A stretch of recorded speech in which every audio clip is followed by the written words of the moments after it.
देखिए, सबसे बड़ा मार्गदर्शक तो मेरे खुद के पिताजी हैं। यूपीएससी में इंग्लिश में तैयारी करना बेटर रहता है या हिंदी में? हिंदी मीडियम के जो बच्चे हैं कहीं न कहीं पीछे इसी वजह से रह रहे हैं कि आजकल उनको कंटेंट जो मिलता है वो हिंदी मीडियम का बढ़िया अच्छा कंटेंट नहीं मिलता। तो पॉजिटिव में और नेगेटिव में जी। किस प्रकार से आपने क्या सोचा?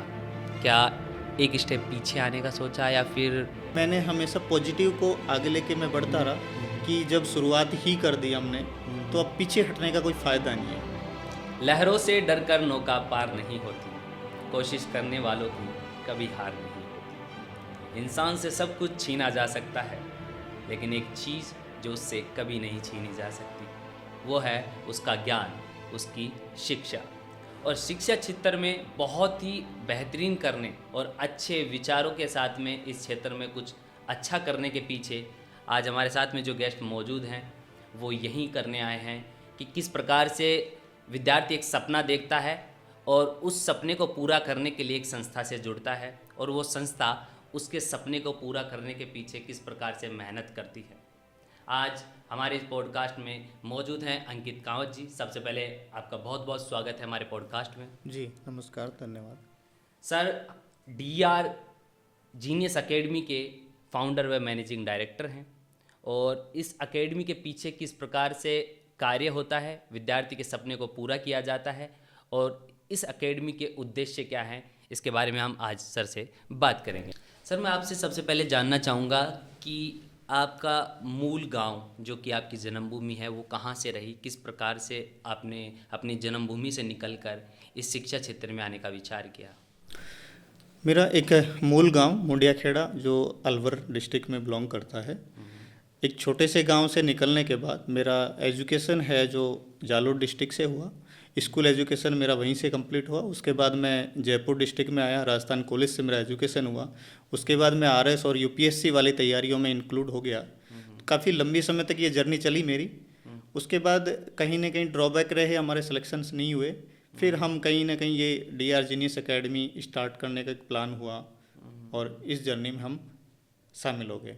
अच्छा, तो मैं आपसे जो मूल डीआर जीनियस एकेडमी है इसी के ऊपर मैं आपसे एक क्वेश्चन करना चाहूँगा कि इस एकेडमी को खोलने, इसको स्टार्ट करने के पीछे आपका महत्वपूर्ण उद्देश्य क्या रहा?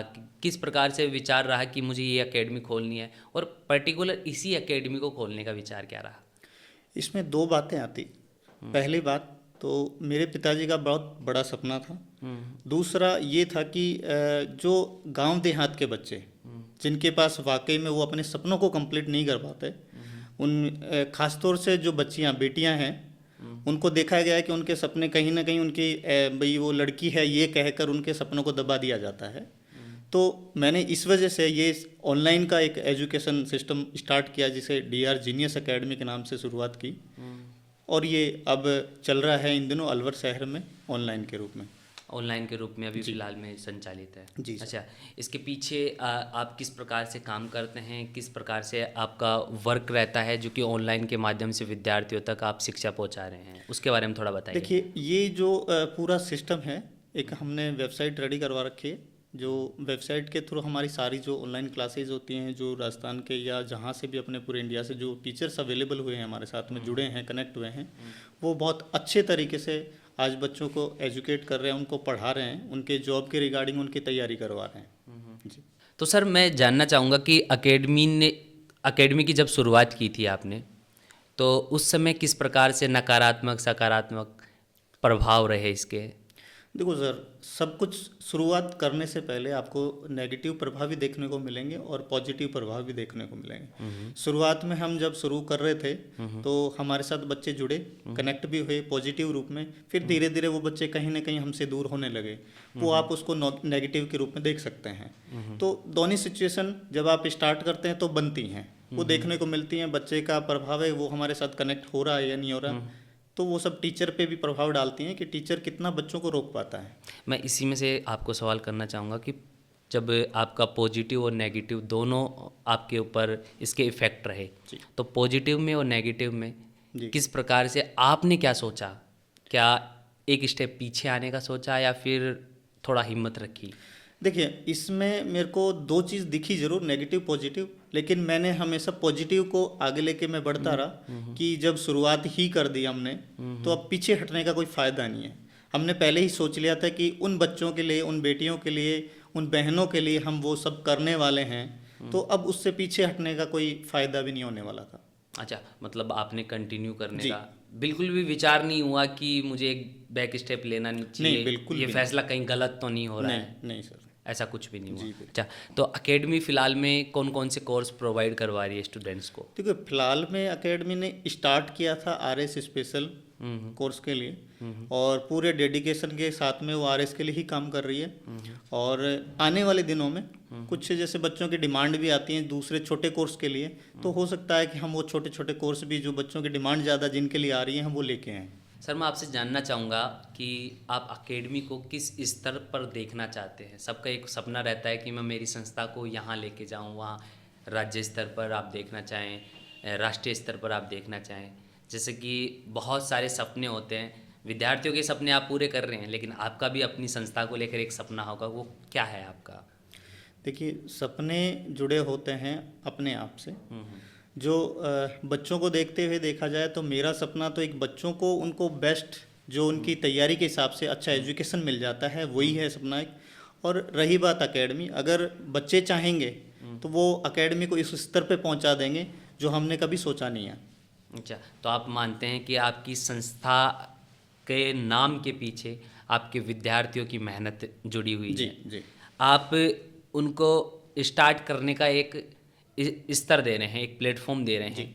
उसके आगे जो विद्यार्थी करता जाएगा वैसे आपके संस्था का नाम होता जाएगा। बहुत जाहिर सी बात है, एक अच्छे सपने के पीछे इस प्रकार के विचार होने भी चाहिए कि जहाँ पर आप अपना बल दे रहे हैं, आप अपनी पावर दे रहे हैं, वहाँ से आपको पॉजिटिव रेस्पॉन्स मिले और आपकी संस्था का नाम हो। सर, मैं जानना चाहूँगा कि अपने देश में काफ़ी विख्यात शिक्षक हैं जो कि सिविल सर्विस की तैयारी करवाते हैं, बहुत सारे विद्यार्थियों के सपने पूरे करते हैं। खान सर, विकास सर और ओझा सर, उनको लेकर आपके क्या विचार हैं? देखिए सर, टीचर हैं, सम्मानीय हैं, और काफ़ी लंबे समय तक हम भी इनसे पढ़े हैं। तो यही है कि पूरे देश भर में उनके जो एजुकेशन सिस्टम है, उन्होंने जो एक बच्चों को पढ़ाते हैं, उनकी टेक्निक है, उनके तरीके हैं, बहुत अच्छे लगते हैं, और हम भी उनसे पढ़े हैं, गुरु हैं, सम्मानीय हैं। तीनों में से ज़्यादा पसंद कौन सा है? सर, तीनों में से तो विकास सर को मैंने ज़्यादा पसंद किया है, क्योंकि अक्सर इनके रील्स कहीं भी देखने को मिल जाती हैं, और मोटिवेशन के रूप में बच्चों के सामने अक्सर देखने को मिलते हैं। बड़े डिसेंट तरीके से बोलते हैं, मतलब शांति के साथ में जी, बोलते जी। हैं। एक के मतलब दिलो दिमाग में उतर जाती है उनकी बात। जी बिल्कुल सर। ओझा सर को लेकर क्या विचार है? सर, ओझा सर के बारे में इतना वाकिफ़ नहीं हूँ, पर्सनली उनको जानता नहीं, नज़दीक से नहीं जानता। बस ओझा सर को यूट्यूब हुआ, जैसे कहीं भी हमने ऑनलाइन क्लासेज में देखा है, कोर्सेज में, इतना ही वाकिफ़ हूँ सर उनसे। आपकी एकेडमी खोलने के पीछे आप किसे अपना मार्गदर्शक मानते हैं? देखिए, सबसे बड़ा मार्गदर्शक तो मेरे खुद के पिताजी हैं, जो इन्होंने 2017 में अभिनव संस्थान के रूप में स्टार्ट किया था। फिर कोरोना का एक ऐसा लहर आई कि उसमें सभी जो ऑफलाइन क्लासें थी वो लगभग बंद हो गई थी। तो फिर बाद में 2023 में मेरा प्रीलिम्स, यूपीएससी प्रीलिम्स नहीं हुआ था, उससे पहले मैं मेंस तक पहुंच रहा था, लेकिन 2023 में मेरा प्रीलिम्स नहीं हुआ। उस रिगार्डिंग फिर मैंने सोचा कि साल भर अब बैठ के करेंगे भी क्या, दूसरे एग्जाम में भी इंटरेस्ट नहीं था, क्योंकि इंटरेस्ट की बात ये सपना नहीं था उनका, और मेरा सपना यूपीएससी आरएस को लेकर था। तो कहीं ना कहीं यूपीएससी में जैसे प्रीलिम्स नहीं हुआ मेरा, तो उसके बाद फिर मैंने कहा साल भर अब बैठ के करेंगे क्या। तो विचार आया कि जैसे लगभग सभी बच्चों को ऑनलाइन कोर्स करवा रहे हैं, तो हम भी ऐसा क्यों नहीं कर सकते। तो कहीं ना कहीं वैसे ही हम टेक्निकल टीम जो मेरे आसपास कोई थी, मैंने उनसे बात करी, फिर हमने ये थोड़ा सा सिस्टम शुरू कर लिया। तो मतलब फेलियर से आप डरे नहीं? जी बिल्कुल। उसी में से रास्ता निकाल लिया जी आपने, बिल्कुल, ये कह सकते हैं? जी जी। अच्छा, एकेडमी जिस प्रकार से वर्क कर रही है अभी हाल फिलहाल में, जी तो बच्चों तक कनेक्ट किस प्रकार से कर पा रहे हैं? क्या कार्य रहता है आपका कि जो बच्चों से कनेक्ट कर पा रहे हैं आप ऑनलाइन के माध्यम से? अभी फ़िलहाल ऑनलाइन है जी। लेकिन क्या ऐसा लग रहा है कि आने वाले समय में आप इसको ऑफलाइन भी ला सकते हैं? जी बिल्कुल। अभी देखिए बच्चों से दो तरह से कनेक्ट होते हैं हम। एक तो बच्चों से घर घर के जाके भी हमारी टीम चली जाती है, एक तो वो सिस्टम भी रहता है। और आने वाले दिनों में अक्सर जैसे अभी ऑनलाइन चल रहा है, लेकिन अगर बच्चों की डिमांड होती है कि ऑफलाइन भी लाया जाए इंस्टीट्यूट के बैच, तो हम बच्चों की डिमांड को देखते हुए ज़रूर ऑफलाइन के लिए भी शिफ्ट होंगे। आपकी संस्था को, आपकी एकेडमी को लेकर जयपुर में आपके क्या विचार हैं? क्या अलवर से जयपुर में आ सकती है आपकी एकेडमी? देखिए सर, जयपुर में ऑलरेडी बहुत अच्छे अच्छे संस्था हैं, और एक अलवर शहर मान के चलो छोटा भी है, और दिल्ली और जयपुर जैसे शहर के बीचों बीच है। तो अलवर से अक्सर बच्चे अच्छी कोई संस्था ना होने के चलते हुए कहीं कभी दिल्ली चले जाते हैं, कभी जयपुर चले जाते हैं, और उनको फिर वहाँ इतनी फीस होती है कि वो अफोर्ड नहीं कर पाते हैं। अफोर्ड नहीं कर पाने की वजह से फिर वो वापस फेलियर हो या कोई और वजह वापस अपने घर चले जाते हैं, उनके सपने खराब हो जाते हैं। ये इसी में से मैं आपको एक सवाल पूछना चाहूँगा कि जयपुर, कोटा, सीकर और दिल्ली बड़े नाम बन चुके जी, हैं बिल्कुल। कोचिंग संस्था जी, में, जी। मतलब इनमें कोई दो राय नहीं होना चाहिए। दिल्ली मतलब सिविल सर्विस की तैयारी करवाने में सबसे अव्वल है। जी ऐसे बड़े बड़े शहरों में ये संस्थाएं जुड़ी हुई हैं जो कि लाखों करोड़ों बच्चे वहाँ पर तैयारी करें। जी। ऐसे शहरों को छोड़कर आपने अपने होम टाउन को ही क्यों चुना? इसमें देखिए दो तीन बातें बड़ी बड़ी आती हैं। एक तो बिल्कुल मैंने आपको पहले भी चर्चा करी कि दिल्ली और जयपुर के बीच में हो गया शहर, तो कोई ऐसा बड़ा प्लेटफॉर्म है नहीं जो बच्चों को इस तरह के इस लेवल की कोई तैयारी करवा सके। तो मैंने चाहा कि जब इस तरह की यहाँ व्यवस्थाएं नहीं है, तो क्यों नहीं हम बच्चों को, जो अलवर के हैं, आसपास के लोग हैं, इन लोगों को हम इस तरह की सुविधाएं सस्ते फीस में उनको अवेलेबल करवा दी जाए, कि वो जो जिस हिसाब से चाह रहे हैं, कि जिस हिसाब से हमारा कि भाई विलेज का बैकग्राउंड है, तो वो सारी चीज़ें हम उस हिसाब से सोच के उन बच्चों को प्रोवाइड करवा सकते हैं। तो सर, आप विद्यार्थी जब रहे जी उस समय से लेकर अभी तक फिल्में देखने का शौक तो हुआ होगा कभी? सर, फिल्में तो लगभग सभी को रहता है शौक, तो फिल्में तो देखी हैं। फेवरेट एक्टर कौन है? सर, फेवरेट एक्टर के रूप में मेरे जयपुर के इरफान खान सर हैं, अच्छा जो अभी इस दुनिया में नहीं है।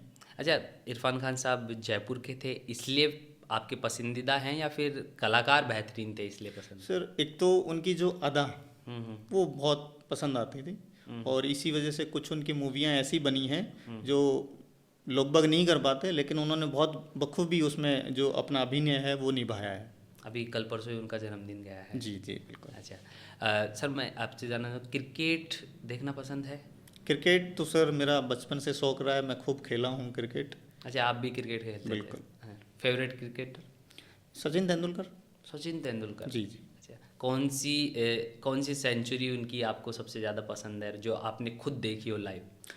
एक सेंचुरी मेरे को अक्सर याद आती है, जो वीरेंद्र सहवाग और सचिन तेंदुलकर दोनों एक साथ 100 बनाते हैं, और वो मैच मेरे को ये तो याद नहीं आ रहा किसके साथ में था, लेकिन दोनों का आगे पीछे 100 बनी थी। वो सेंचुरी मेरे को अक्सर, उनका जो खेलने का अंदाज है वो अक्सर याद दिला जाता है। अच्छा, जब आप फेलियर हो रहे थे जी। यूपीएससी जब आप कर रहे थे, नहीं हो पा रहा था, उस समय परिवार की तरफ से किस प्रकार से आपके ऊपर प्रेशर रहा या फिर सपोर्ट मिला? देखिए, फेलियर की बात नहीं है एक्चुअली में। जो परिस्थितियाँ आपकी बनती हैं, हो सकता है घरेलू परिस्थितियाँ बन गई, खुद की पर्सनल कोई बन गई, तो उनकी वजह से हो सकता है आपके एग्ज़ाम से रिलेटेड आपने थोड़ा उस समय पढ़ाई नहीं हो पाई आपकी, तो ऐसे परिस्थितियाँ बन गई। तो उसमें परिवार का हमेशा सपोर्ट रहा, और सपोर्ट होने के बावजूद ही ये जो DR जीनियस हम लेके आए हैं, इसमें इतना बड़ा सपोर्ट रहा, खासतौर से पिताजी का। जो जब हमने उनको एक प्लान बताया, जब मैंने उनको एक प्लान बताया, तो उन्होंने इजी वे में एक्सेप्ट कर लिया कि हाँ, ये शुरुआत कर सकते हैं हम। अच्छा, शुरुआत में मतलब पिताजी आपके सहमत हो जी, गए? बिल्कुल। अच्छा, घर परिवार में और कोई था जो इस प्लान के पीछे समर्थन में आया? देखो, प्लान के पीछे घर परिवार में जितने भी लोग हैं सभी समर्थन में हैं, कोई भी ऐसा नहीं कि किसी ने विरोध किया हो। सब लोग, पूरी फैमिली मेरे एजुकेशन बैकग्राउंड से जुड़ी हुई है लगभग, तो सब लोग इंटरेस्ट रखते हैं और कनेक्ट होते ही हैं सब। यूपीएससी को लेकर और आरपीएससी जो भी एग्ज़ाम होती हैं सिविल सर्विस की, उसको लेकर आपके क्या विचार हैं? किस प्रकार से मानते हैं विद्यार्थी कड़ी मेहनत से बन सकता है, या फिर कड़ी मेहनत के माइंडसेट से वो उस मुकाम को पा सकता है? इसमें सर देखिए, कड़ी मेहनत काम आती है, कह सकते हैं, बाकी दूसरी चीज़ एक प्रॉपर टाइम मैनेजमेंट की ज़्यादा ज़रूरत है इसमें, क्योंकि हम ये एग्ज़ाम ऐसे सिचुएशन को पैदा कर देती है, कभी कभी आप बहुत ज़्यादा पढ़ लेते हैं तो अलग डिप्रेशन या इस तरह के शिकार हो जाते हैं हम। लेकिन मैं ये कह सकता हूँ कि टाइम मैनेजमेंट अगर आपका है, रेगुलर आप कंटिन्यू 7 से 8 घंटे पढ़ रहे हैं और वो कंसिस्टेंटली आप कंटिन्यू कर रहे हैं तो काम बन सकता है आपका। बाकी जैसे कभी 7 दिन पढ़े, 10वें दिन नहीं पढ़े, ऐसे इस तरीके से काम नहीं होगा इसमें। देखो, आपका तो एक्सपीरियंस है, आपने अनुभव किया है जी। तो मैं ये जानना चाहता हूँ कि फेलियर होने का, विद्यार्थी के एक फेलियर होने का जो वर्तमान समय की बता रहा हूँ, आपकी परिस्थिति क्या रही क्या नहीं रही, मैं उससे बारे में नहीं जानना चाहूँगा। वर्तमान समय में आप देखते हैं, कई बच्चों को देख रहे हो, कई विद्यार्थी जो इसकी तैयारी कर रहे हैं, जी। उनके फेलियर होने का क्या मोटा कारण आ रहा है? देखिए, इसमें मोटा कारण तो आप कुछ भी समझ सकते हैं। इसमें देखो, मोटा कारण बच्चे के हिसाब से आता है, वो किस परिस्थितियों को जी रहा है। दूसरी चीज़ है कि वो किस तरह की संस्था से जुड़ा हुआ है, उसकी जो एजुकेशन बैकग्राउंड है पीछे का, वो भी डिपेंड करता है। दूसरी चीज़, वो वर्तमान में किस संस्था से जुड़ा हुआ है, वहाँ के टीचर्स कैसे हैं, उस पर भी डिपेंड करता है। अच्छा, और आप विद्यार्थियों को कुछ कहना चाहें? तो विद्यार्थियों के लिए यही है कि हमेशा जो अपने टाइम से टाइम पढ़ाई करते रहें, और जो मेहनत है वो जितनी कर सकते हैं टाइम मैनेजमेंट के साथ वो कर सकते हैं। अच्छा, ये मूल मंत्र है उनका कि समय की कीमत पहचानना बहुत ज़रूरी है एक जी, जी, विद्यार्थी बिल्कुल। के लिए। कोर्सेज हैं, जी। उनमें किस प्रकार से आप कोर्सेज को प्रोवाइड करवा रहे हैं और क्या कुछ नया लेके आए हैं जो कि मार्केट में या फिर विद्यार्थियों के बीच में नहीं पहुंच रहा है, लेकिन आप चाहते हैं कि मैं ऐसे ऑनलाइन के माध्यम से विद्यार्थियों से कनेक्ट कर सकूं? देखिए सर, इसमें हम 2 तरह के प्लान लेके आए हैं। एक तो गोल्ड का प्लान है और एक सिल्वर का प्लान है। तो गोल्ड में कुछ फीचर ऐसे हैं जो बच्चे को इजी वे में एक्सेस हो जाते हैं, और गोल्ड में कुछ ऐसे फीचर्स हैं जो बच्चे को कुछ एक्स्ट्रा फीस दे के वो प्रोवाइड है। जैसे खासतौर से आजकल बच्चे को मेंटरशिप का प्रोग्राम बहुत पसंद आता है। आजकल इंस्टीट्यूट है जो बुक वगैरह अवेलेबल करवाते हैं, तो बच्चों को जो हमारी अकेडमी ने जो रेडी करे हैं, हमारे टीचर्स ने जो रेडी करे हैं, वो बुक अवेलेबल करवाई जाएंगी। दूसरी चीज़, जो आरएस का कोर्स है, वो आरएस का कोर्स धीरे धीरे जो चलने वाला है, वो टीचर का 2 साल का कंप्लीट कोर्स रखा गया है, जिसमें 18 महीने के हमारे कोर्स होंगे, और बाकी 6 महीने में उनको जैसे मॉक इंटरव्यू जैसे प्रोग्राम रहेंगे, उनकी टेस्ट सीरीज से रिगार्डिंग प्रोग्राम भी रहेंगे, और उनके जो आंसर राइटिंग प्रैक्टिस से रिगार्डिंग जो प्रोग्राम है वो भी रहेंगे उसमें।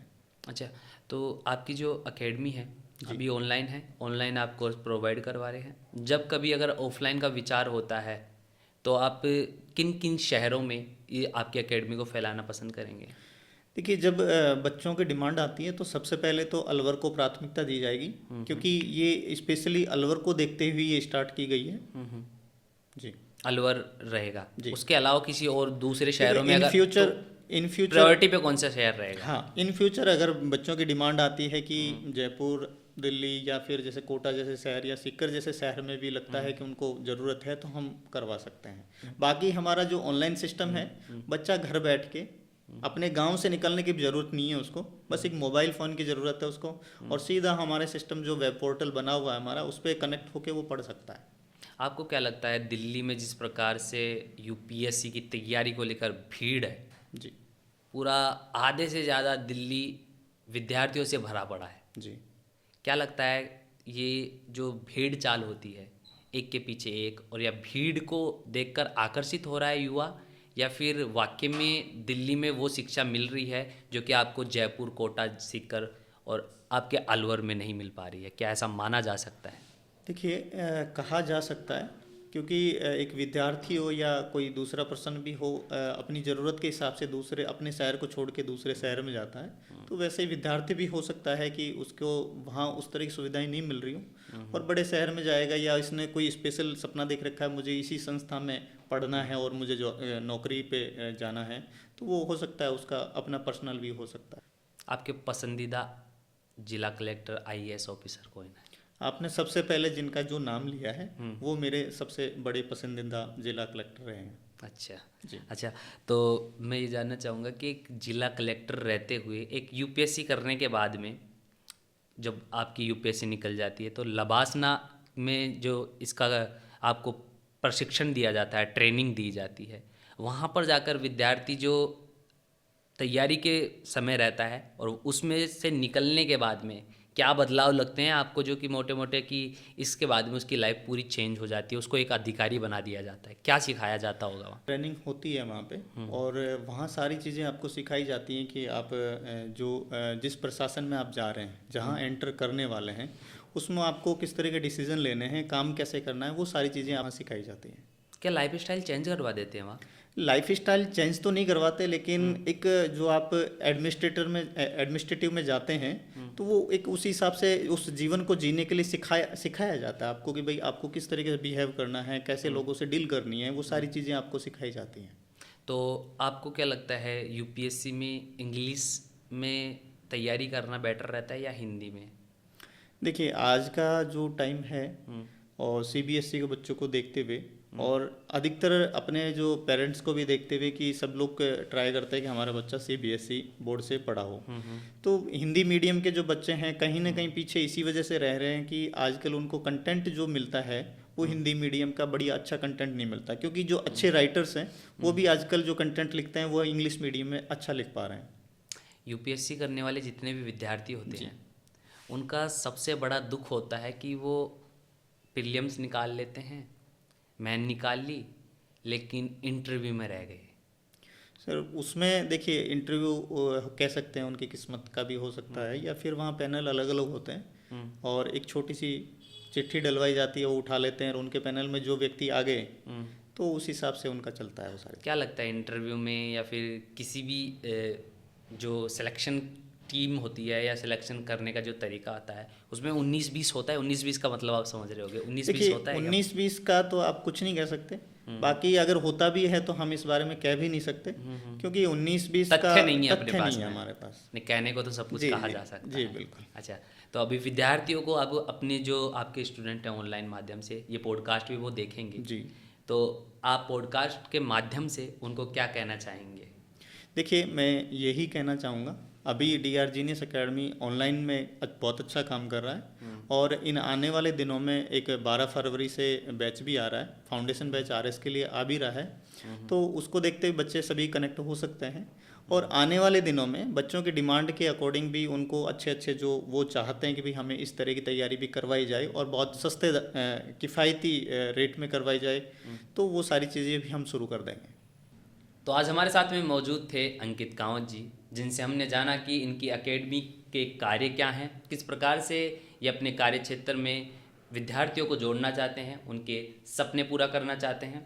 बहुत कुछ जाना, कुछ इनके खुद के विचार हैं उनके बारे में भी हमने जानने का प्रयास किया, क्या पसंद क्या नापसंद, विद्यार्थियों के आजकल फेलियर होने का कारण, सब कुछ हमने जितना हो सका उतना हमने जानने का प्रयास किया। मिलते हैं अगले पॉडकास्ट में कुछ इसी प्रकार के विषय पर बात करते हुए, तब तक के लिए धन्यवाद।